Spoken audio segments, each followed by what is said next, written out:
I really don't know that I'm on the road to Highport. I'm thinking probably not, but, you know.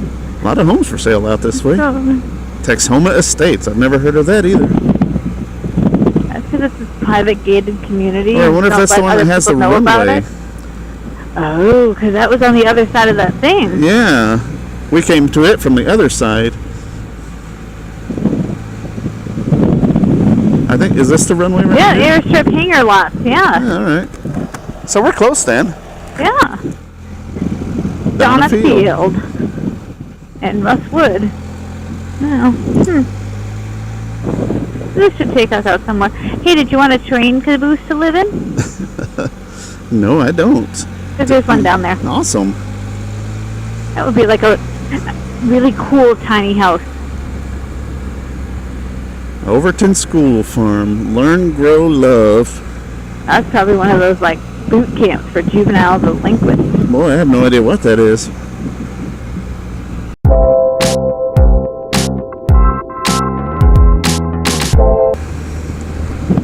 Well, while we wander aimlessly, I'm going to share with you guys a video I watched of the 2018 Spyders. They're coming out now. Oh, here's Highport. We're here.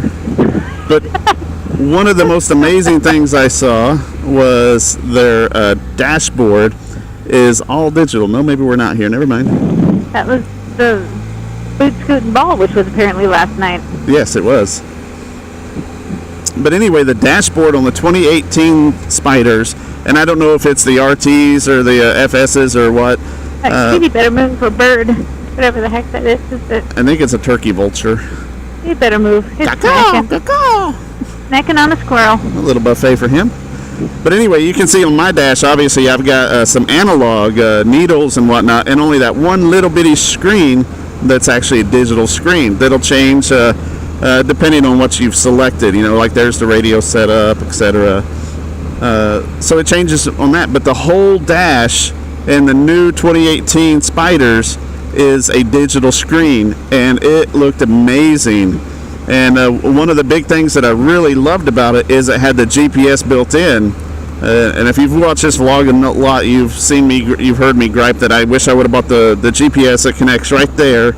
But this is even better because then it's just part of the screen, and when you pull it up, it just scoots your speedometers over or whatnot, and shows you your GPS. And it was amazing. Oh my gosh! And it didn't have a USB up front, but it had like a CarPlay kind of thing going on. Well, it has the same thing. So your phone with Bluetooth, so you can access all the controls on your phone. Oh, and it had a joystick. I want to say the joystick was right here where my thumb is at now. And the joystick is how you would change the screens and whatnot. But you could, in the trunk it has a USB like this one does. And even in the front there's a USB. So you can still do that and then Bluetooth and access your phone from here. But again, there's still not a USB charger up in the front, which is, again, one of my biggest complaints. But anyway, the 2018 models looked amazing with that in there. Of course, keep in mind that a 2018 model, especially an RT, would be probably close to $30,000. So it'd be a big bullet to bite. But hey, if you can afford those big bullets, go buy you one. Now, on the flip side of that, I've been seeing a lot of really good deals on Spyders for about the $10,000 to $12,000 range. There's a Can-Am Spyder message board and on Facebook, which anybody can be on, and that's where I see most of them that are for sale in the 10,000 to 12,000 mile range, and some of them have super low miles, like 6,000 miles. So it's a pretty good deal. The $10,000 to $12,000 range. 10 to 12. What did I say? Miles. Oh yeah, $10,000 to $12,000 range. Which I don't know what currency you are in. In metric system, that's like $80 million, but in U.S. dollars, it's $10,000 to $12,000, which is not a bad deal for a nice Spyder. With 6,000 miles. How many miles do I got now? I think I'm about to turn over 6,000. I'm not sure. Oh, I see dead people. Oh. And I scraped. Twice.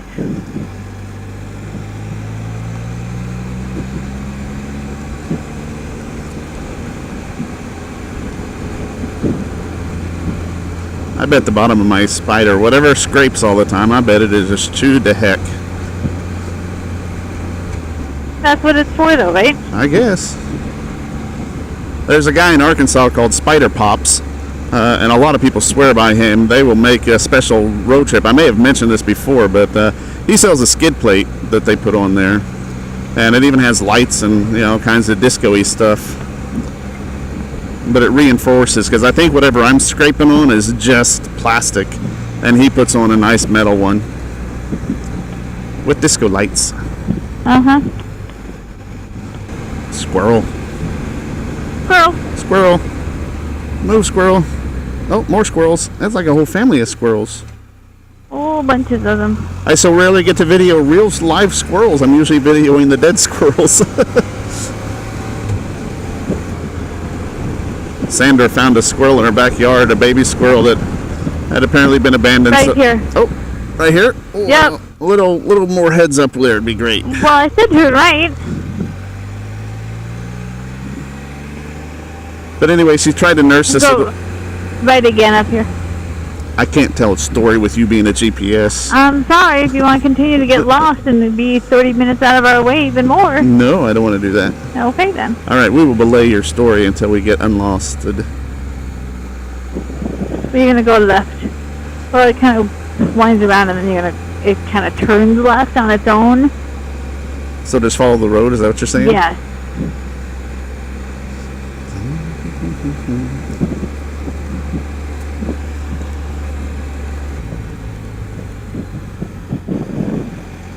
So then this is gonna kind of stay on this road.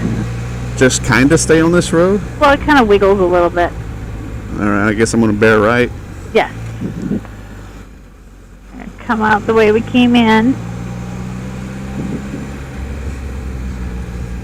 See, I don't know. Sandra might be a better GPS than the one that I didn't buy because she has voice commands. Plot me a course to Highport. Got it. There you go. See how easy that is? Oh, there's another squirrel in the middle of the road. That's a kind of a Hey, road buddy. squirrel. You want to get out of the road? Thank you. Sorry to disturb you. Man, there's a lot of squirrels out here. I'm surprised the road is not just paved with their carcasses. Like the Game of Thrones last night when the bodies were piled up so high. Oh my gosh. Maybe, why is there not a mound of squirrel carcasses out here? Being on the back roads with all these trees around, they don't get so much of the wind noise. I noticed that. And we get to look at trees. Do what? And we get to look at trees. Trees. Many, many trees. It'd be awesome if this was Vermont and they were all nice in colors. Like the ones in Utah? Yes. That was amazing. Utah was very pretty. Oh, it was like having our own Snapchat filter live everywhere. That was my first time ever to be in Salt Lake City, and I was just amazed with how beautiful that place was. The weather was amazing. Oh, the city was amazing. I don't even like cities, but their city was amazing.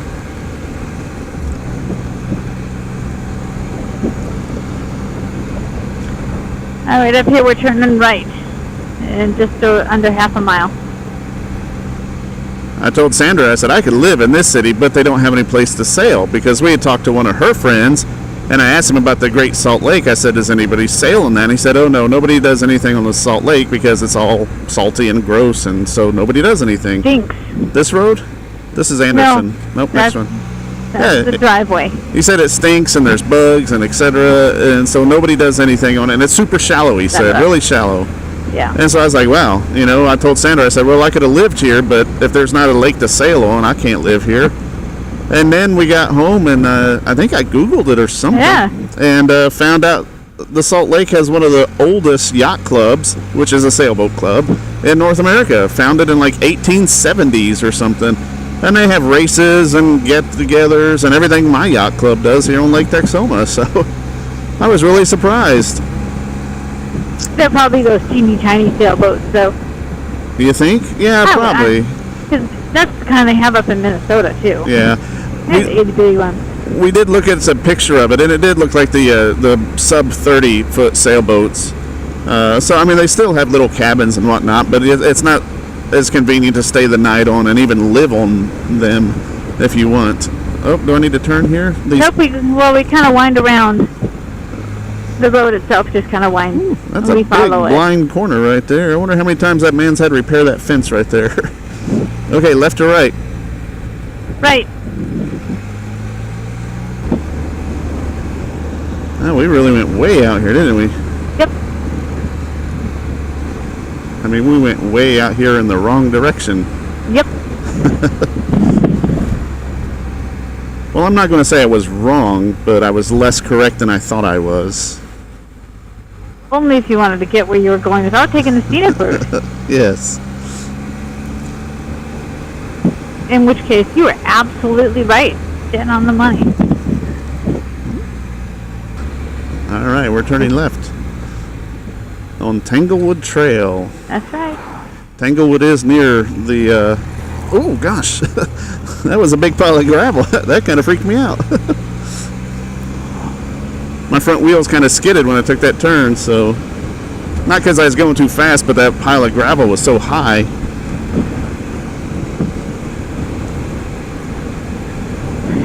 And then in just under 3/4 of a mile, we're going to turn left again. Okay. See, that's something that would have probably taken you down on a regular two-wheeled bike. One of the things I love about having a three wheels. Right. That way. Oh. Moe's Grill. Wonder if they're open. I don't know. But that's the place I was thinking about, saying we could stop and see about getting food. Mm-hmm. And then you reminded me we can't eat most things, so... But they have wings. Yeah, if they have wings, we're probably okay.